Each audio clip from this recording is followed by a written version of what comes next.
غسل کرنے، جنابت کو دور کرنے، ناپاکی کو دور کرنے کا تعلق زبان سے ہے ہی نہیں، پانی کے بہانے سے ہے۔ بلکہ جب آپ واش روم میں داخل ہوتے ہیں تو آپ کو باہر ہی بسم اللہ پڑھنی ہوتی ہے، اور باتھ روم میں داخل ہونے کی دعا باہر ہی پڑھیں گے۔ داخل ہو جانے کے بعد پھر کوئی زبان سے ستر کھولنے کے بعد کلمہ نہیں نکالنا چاہیے، کیونکہ اس پر سخت وعید آئی ہے۔ ویسے تو وہ استنجا کرنے والوں کے بارے میں کہ اللہ تعالیٰ کی لعنت ہوتی ہے، تو ستر کھلا ہو تو اس طرح گفتگو نہیں کرنی چاہیے، چاہے آپ کلمہ پڑھیں چاہے ذکر الہی، منع ہو جائے گا۔ تو اس لیے اس کا کلمے سے کوئی تعلق ہی نہیں ہے، نہ کپڑے پاک کرنے کا نہ جسم پاک کرنے کا۔ پورے بدن پر کم از کم ایک بار ہر بال پر سے پانی اچھی طرح بہائیں، تو یہ فرض پورا ہو جائے گا۔ 3 مرتبہ بہانا سنت ہے، یہ کریں گے تو ہوگا۔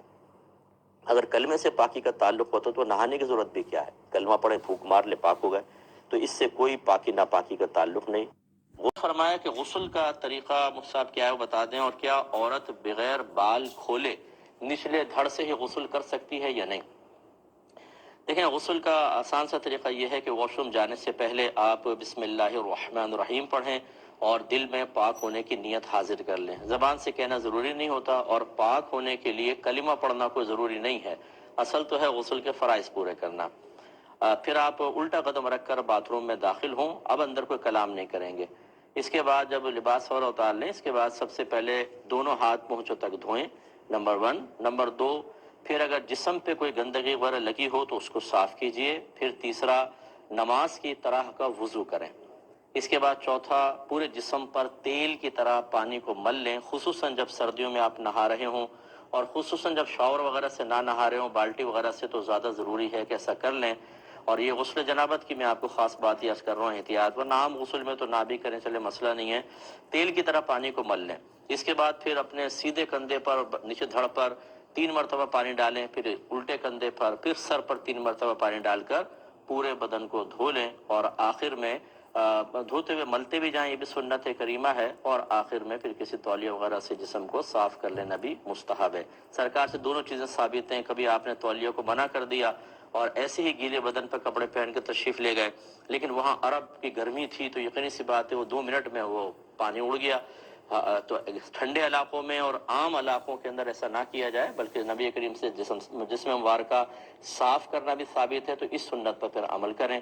یہ غسل کمپلیٹ ہو گیا۔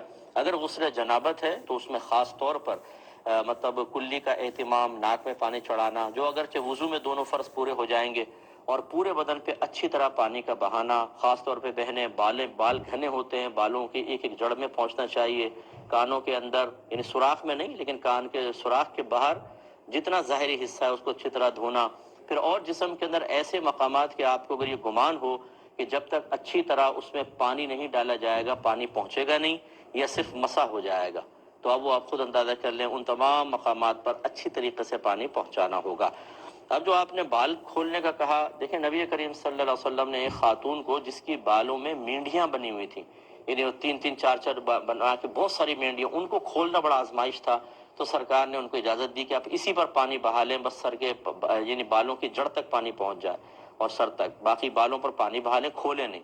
لیکن جو عام چٹیا ہوتی ہے اس کو کھولنا ہوگا، اور سر دھوئیں نہ دھوئیں اس پر میں تھوڑا سا کلام کرتا ہوں۔ پہلے ایک کالر میرے ساتھ ہیں۔ السلام علیکم۔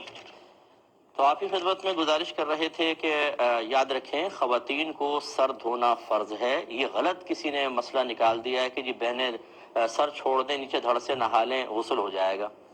ایک بال برابر جگہ بھی سوکھی رہ گئی تو غسل نہیں ہوگا اور جہنم میں جانا پڑے گا۔ میرے آقا صلی اللہ علیہ وسلم نے حضرت علی کرم اللہ وجہہ الکریم کو جب یہ حدیث بیان کی کہ علی، ہر بال کے نیچے جنابت ہے، اگر ایک بال بھی نہ دھلا تو جہنم میں ایسا ایسا کیا جائے گا۔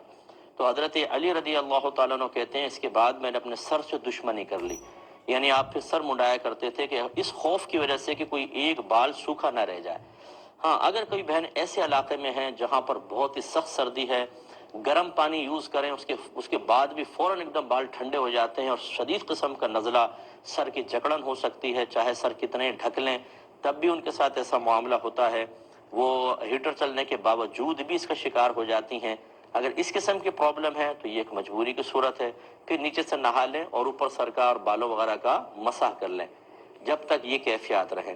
یا بعض ایسے ہوتے ہیں جو مطلب ہیٹر افورڈ نہیں کر سکتے ہیں، ایسے بھی ہوتے ہیں بعض گھر تو وہ ٹھنڈا بہت زیادہ ہوتا ہے گھر، اس میں پھر یہ صورتحال ہے کہ اگر بال آپ گیلے کر کے رکھیں گی تو بہت زیادہ بیماری کا اندیشہ ہے، وہاں پر بھی اس کی اجازت ہوگی کہ جب تک یہ کیفیات باقی رہیں آپ سر کا مسح کر لیں اور چہرے کا بھی، اور نیچے پورا دھڑ اچھی طریقے سے دھو لیجیے۔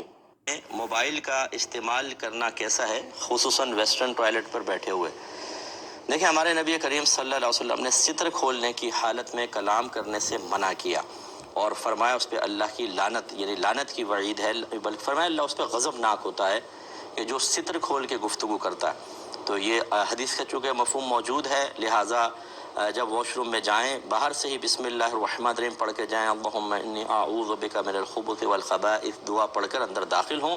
پھر جب ستر کھل جائے تو کوئی کلام نہیں کرنا جب تک کہ آپ باہر نہ آ جائیں، ورنہ گناہگار ہوں گے۔